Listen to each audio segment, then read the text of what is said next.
Two hitmen hiding out There in Bruges, on a job. equals complete mayhem. 2 weeks in a room like this? With you? No way.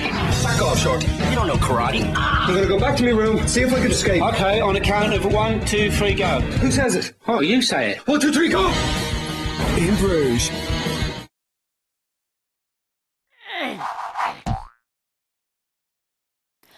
Unsurprisingly for an industry based around mankind's competitive nature, the video gaming world is completely obsessed with the idea of being the best, whether it's players trying to outrank each other on leaderboards or developers and publishers fighting for game rankings and awards. But how about giving that idea of greatness a little context?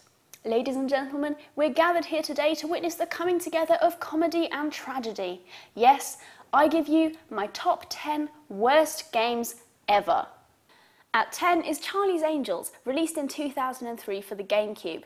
An embarrassingly poor attempt at 3D beat-em-up action with hideous bug-ridden graphics and some of the most mind-numbing gameplay ever, with an incredibly limited moveset, no comprehension of what a combo is or any enemy AI, and no objective more interesting than get all the baddies on this level. Even the 3 hot super babes voicing their own characters couldn't redeem this one.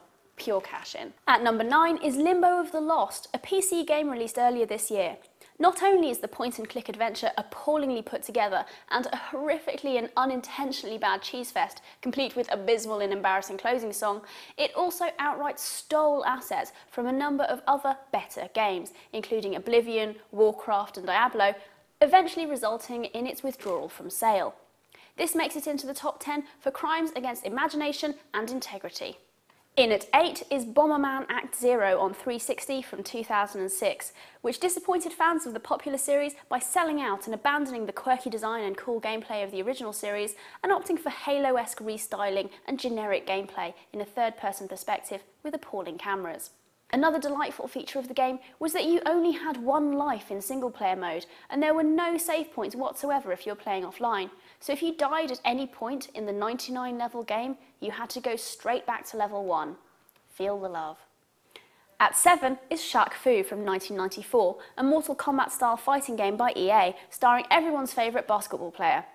The game was a blatant cash-in on Shaq's popularity with appalling plot and dialogue and notoriously poor hit detection, which is just what you want in a fighting game. A special mention goes to SharkFu.com, a website devoted to liberating all copies of the game from existence by buying them up and destroying them. At 6 is Superman for N64 from 1999, a nothing game based on an everything franchise, which will have you battling unresponsive controls to literally fly through hoops again and again in a pointless exercise seemed designed only to test your resistance to the ennui of disappointment. In at 5 is 2003 PC movie tie-in Gods and Generals, which sported more bugs than an entomologist's sugar and rotting meat picnic. NPCs could walk through solid objects with ease, would frequently walk into fire again and again until death set in, or just stand there waiting for you to shoot them. Unless, of course, they were busy shooting at completely random locations or attacking empty spaces when you walked vaguely near them. And all the soldiers looked identical, apart from the fact that the two sides wore different coloured uniforms. Genius. At 4 is Mystique's porno game Custer's Revenge from 1982 on the Atari, also known as The White Man Came. The ridiculous excuse for gameplay involves avoiding arrows to try to cross the screen, led by your pixelated priapic part to have sex with a Native American woman named Revenge. Except that Revenge is shown tied to her post, so it's not really sex so much as rape, and given the context, a rape motivated by racial supremacy. A game to offend your technical, graphical and ethical sensibilities. At 3 is last year's Deal or No Deal on the DS. Seriously, why on earth would anyone try to make a video game out of the one game show with no actual gameplay elements involved in it? And why, when you've made a game based on a random selection of unknown quantities, would you not notice a flaw like the fact that every time you started the game, the amounts were always in the same place?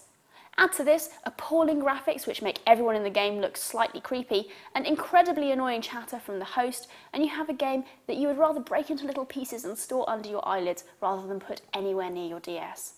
At 2, and what list of this nature could be complete without it, is 2003's Big Rigs Over-the-Road Racing for PC. I remember watching Alex Navarro's hilarious review of this on GameSpot and not really being able to decide whether to laugh or cry. I mean, there was a complete absence of AI, as in the computer trucks would just sit at the start line for the duration of the race, and the cops that were supposed to be chasing you down just simply didn't exist. The world didn't really exist either, and you could merrily drive through buildings and other obstacles, and could even go completely off map. There was also a level that didn't work, and the controls were glitchy as hell, and the game also sometimes thought you'd won just seconds into a race. There's only one word: why? And so the coveted top spots honours have to go to none other than 1982 game E.T. for the Atari 2600. You wander around the graphically piss-poor game as the extra testicle, collecting bits of phone and candy so you can phone home, continually falling into pits and levitating yourself out. Hours of fun. Urban legend has it that millions of unsold copies of this game now reside in a landfill site in New Mexico. Huge numbers were returned to stores by disappointed customers, and the game is also held partly responsible for the crash of the US video games market in 1983. So there you have it, my top 10 worst games of all time. Avoid these at your peril, or indulge your masochism and go play through the lot. I'm going to go soak my poor polluted eyes and fingers in bleach now, and while I do that, why don't you hit the forums and let me know about your worst games. Thanks for watching, and to everyone who wrote in with nominations. Bye-bye.